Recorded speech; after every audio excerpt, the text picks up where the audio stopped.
Hey guys, welcome back to Andy's Dinosaur Reviews. We have some news, but before we get into that, I just want to take a minute and ask you guys to make sure that if you like this type of content, that you hit that subscribe button as well as the bell next to it to be notified of every video I post here on the channel. And if you could do me a huge favor and give this video a thumbs up, that helps the channel out greatly every time you do that. Anyway, on with the news. The very first thing that I have for you guys is actually from Marco Makes. He is going to be creating some incredibly cool Prehistoric Planet style dinosaur figures.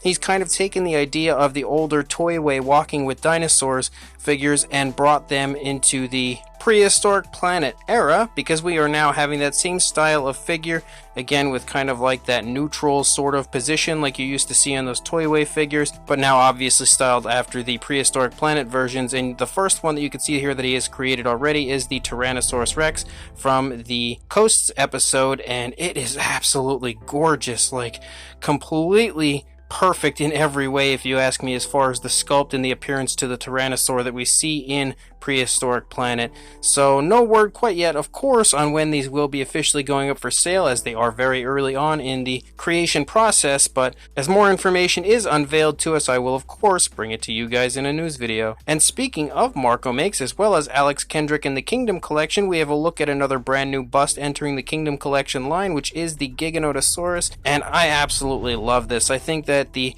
sculpt again looks pretty much exactly like the Giganotosaurus looks like in Jurassic World Dominion, but I just love how much realism Marco has added into the sculpt, like the tear of the skin there in the gum line and some injuries and scars there in the palate and everything.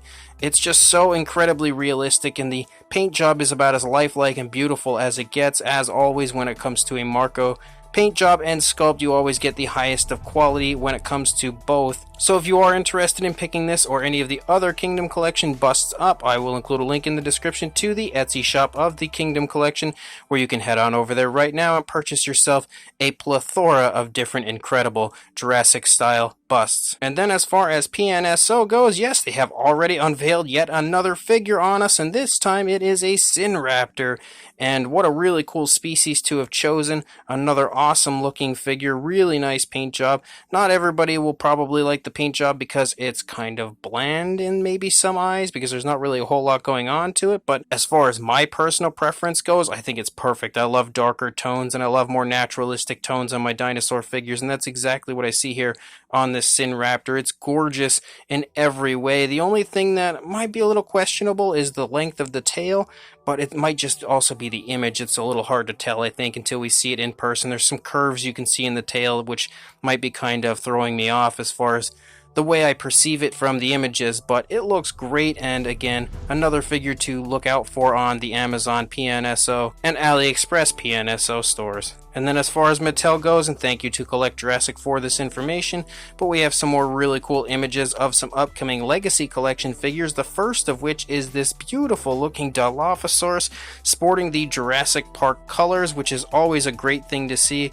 I love when they give us Legacy Collection figures that actually look like dinosaurs that should be in the Legacy line, unlike the Cosmoceratops. But again, this looks to be the same sculpt that we have had in the past, but with a much better looking paint job. And we also have a Velociraptor here, almost kind of a Lost World style Velociraptor, but at the same time it kind of looks a little bit off as far as the coloration goes.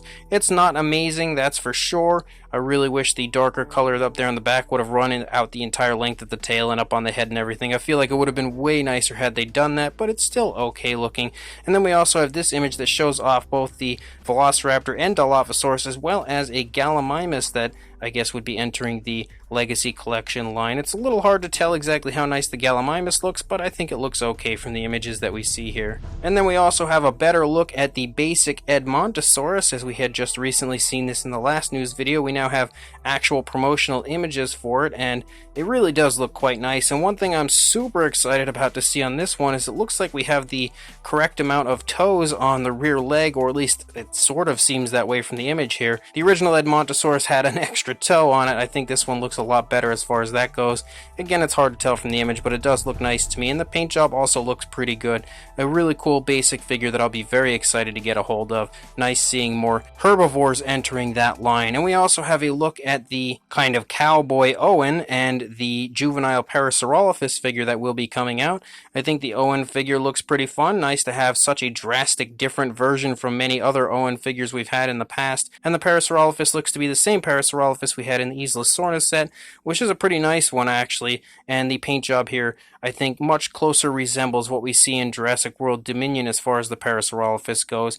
And we see these images here, the kind of stock images for it, but there's also this image which shows the in-box version, and I actually think I like it better here. I'm hoping this is exactly how it will look when it officially releases, because the colors look way more vibrant and way more appealing on this version. This is the first image that I've seen of this set where I was actually really excited about that Parasaurolophus. But we also have a look at the in-box version of Macy and Velociraptor Beta, as well as the Lystrosaurus. For some reason does not get the name there on the front of the packaging, but the Lystrosaurus to me is the star of this set, and it looks really quite nice. Hopefully now seeing it in box means it should be heading our way soon.